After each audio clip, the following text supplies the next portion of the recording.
A soldier's story. A story is told about a soldier who was finally coming home after having fought in Vietnam. He called his parents from San Francisco. Mom and Dad, I'm coming home. But I've a favor to ask. I have a friend I'd like to bring home with me. Sure.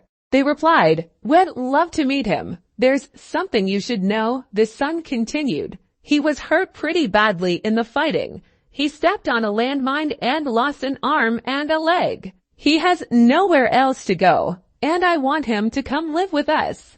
I'm sorry to hear that, son. Maybe we can help him find somewhere to live. No, Mom and Dad. I want him to live with us, son, said the father.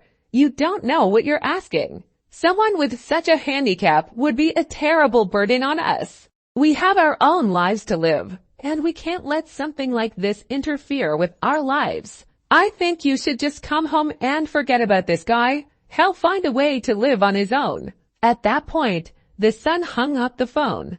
The parents heard nothing more from him. A few days later, however, they received a call from the San Francisco police. Their son had died after falling from a building, they were told. The police believed it was suicide.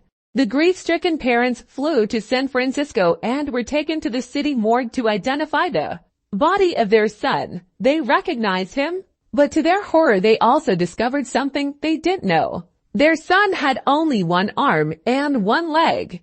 Moral: the parents in this story are like many of us. We find it easy to love those who are good-looking or fun to have around, but we don't like people who inconvenience us or make us feel uncomfortable. We would rather stay away from people who aren't as healthy, beautiful, or smart as we are. Thankfully, there's someone who won't treat us that way. Someone who loves us with an unconditional love that welcomes us into the forever family. Regardless of how messed up we are, tonight, before you tuck yourself in for the night, say a little prayer that God will give you the strength you need to accept people as they are, and to help us all be more understanding of those who are different from us. This story is presented by Speak Out Learning English. Thank you for watching.